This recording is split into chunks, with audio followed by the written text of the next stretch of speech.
আজি আন্তৰ্জাতিক নাৰী দিৱস। নাৰীসকলৰ ত্যাগ, ধৈৰ্য, আত্মবলিদান তথা সমাজৰ প্ৰতি তেওঁলোকৰ অৱদানৰ স্বীকৃতিৰ প্ৰতি উৎসৰ্গিত এটা বিশেষ দিন। এই বিশেষ দিনটোত আজি জানো আহক এগৰাকী যোদ্ধা মহিলাৰ বিষয়ে। তামুলপুৰ জিলাৰ গুৰেশ্বৰ ৰাজচক্ৰৰ অন্তৰ্গত চিল্কিজাৰৰ এইগৰাকী বিশেষভাৱে সক্ষম মহিলা শাৰীৰিক প্ৰতিবন্ধতাকো নেওচি ই-ৰিক্সা চলাই জীৱন যাপন কৰিছে। নাম তেওঁৰ লেখন বড়ো। অতি দৰিদ্ৰ পৰিয়ালত জন্মগ্ৰহণ কৰা লেখন বড়োৱে ভৰি দুখনৰ বিসংগতিৰ বাবে ভালদৰে পঢ়া শুনা কৰিব নোৱাৰিলে। কিন্তু বিশেষভাৱে সক্ষম হলেও জীৱনত হাৰ নামানি জীৱন যুদ্ধত আগবাঢ়ি গৈছে। ই-ৰিক্সা চলাই দৈনিক ৪-৫০০কৈ টকা পৰ্যন্ত উপাৰ্জন কৰি পৰিয়াল পোহপাল দি আহিছে লেখন বড়োৱে। BTRৰ চৰকাৰৰ মহিলা আৰু শিশু উন্নয়ন বিভাগৰ মানৱ সেৱা মিছনৰ অধীনত লেখন বড়োৱে ই-ৰিক্সা এখন লাভ কৰিছে আৰু এই ই-ৰিক্সাখনৰ জৰিয়তে পোহপাল দি আহিছে নিজৰ পৰিয়ালক।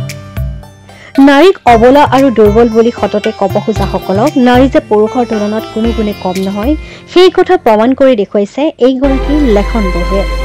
আন্তৰ্জাতিক নাৰী দিৱসৰ দিনা নিশ্চিতভাৱে ই এক ভাল লগা আৰু অনুপ্ৰেৰণামূলক খবৰ। চিল্কিজাৰ আমবাৰীয়া বড়ো চুপাৰ আৰু কিমান দূৰ মানে 1 বছৰ হ'ব আৰু 11 মাহ চলি আছে। আপুনি শাৰীৰিকভাৱে অক্ষম হৈও আপুনি ই-ৰিক্সা চলাই পৰিয়াল চলাই আছে। আমাৰ কিমানজনীয়া পৰিয়াল চলাই আছে? মই 4জন পৰিয়াল চলাই আছে, ভাগিন 2টা আৰু মাই মই। কিমান মান উপাৰ্জন হয় আপোনাৰ দৈনিক? কিমান মান হয় মানে এনেই কম পৰিমাণ হ'লেও 10,000 মান হয় চাগে মাহত। সেইখিনিৰে আপোনাৰ পৰিয়াল চলাব পাৰে জানো?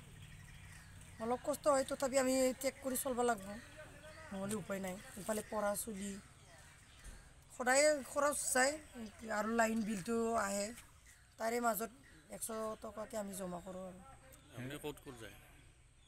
এনেই যাৱাটো ইফালে চাৰিআলি, ৰঙিয়া, তামুলপুৰ, নাগ্ৰিজুলি, বাঙালীপাৰা আৰু ডিমাকুচি, খৈৰাবাৰী, আন্দ্ৰিঘাট সিফালেদি গোটাই ঘূৰোঁ। এইখিনি চাৰিআলিৰ পৰাই মুঠতে এইখিনি গোটাই এৰিয়াটো ঘূৰোঁ। আৰু মই ভৰি দুখনৰ কাৰণে আপোনাৰ কিবা অসুবিধা হয় নেকি?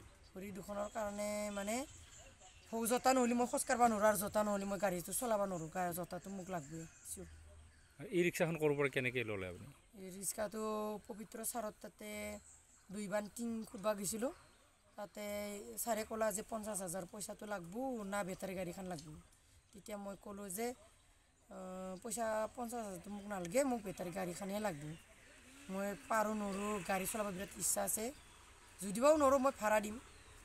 ছাৰে কিন্তু মোক এটা কথা কৈছে যে তুমি চলাব নোৱাৰিলে গাড়ীখন নেদাওঁ। মই কৈছোঁ পাৰে নোৱাৰে মই চেষ্টা কৰি চাম, নহ'লে মই ভাড়া চাড়া দি পেলাই হ'লেও খাম। এনেকৈ বুলি পেলাই মই গাড়ীখনে চেষ্টা কৰি লৈছিলোঁ। এতিয়া এনেকৈ গাড়ীখনৰে গাড়ীখন মই যেনেকৈ চেষ্টা কৰিছোঁ এনেকৈ পাৰছোঁ।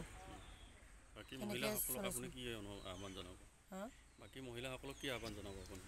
মহিলাসকলক মই সেনেকৈ আহ্বান জনাওঁ যে মই যদিও মই ফিজিকেল হেণ্ডিকেপ হয়, মই কাৰোৰ পৰা ভিক্ষা মাগি খোৱা নাই। মই নিজে ইনকাম কৰি নিজে খাইছোঁ। কাৰণ কাপোৰৰ বিজনেছ কৰিলোঁ বা কিবা কিনি এনেকৈ বিজনেছ কৰি লাষ্টত কাপোৰো বলোঁ, বিক্ৰী কৰিলোঁ, আৰু এতিয়া এইখিনি এৰি দিও মই বেটাৰী গাড়ীখনে চলাই পেলাই খাইছোঁ।